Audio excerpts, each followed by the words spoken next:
Ezequiel com 14 dias.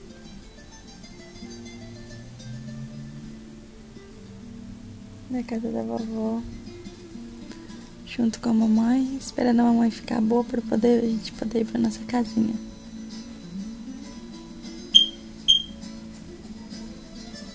Olha, ele é espertinho. Olha tudo. Olha lá meu outro príncipe que tá deitadinho, menino lá. Olha lá o meu outro Samuelzinho.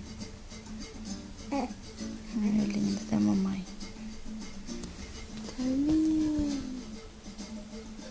Gosta de dormir assim, joga uma fadinha pro chão e mima. Tudo que a mamãe tem de precioso tá aqui. Os dois boys. Olha aí. O boy de mamãe.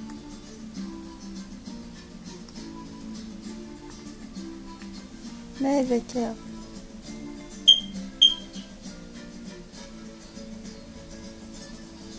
Dois papóis de mamãe. Dois peixinhos que o Papai do Céu deu pra mamãe. Dois papóis lindos.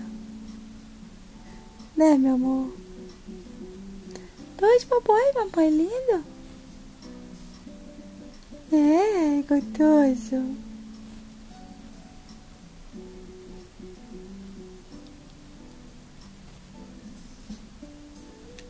Mamãe love you, tá? Mamãe love os dois boys. Três, que ama dele também. Três boys lindos que o Papai do Céu deu pra mamãe. Ezequiel, Samuel e o Betinho, papai. Né? Lindo da mamãe.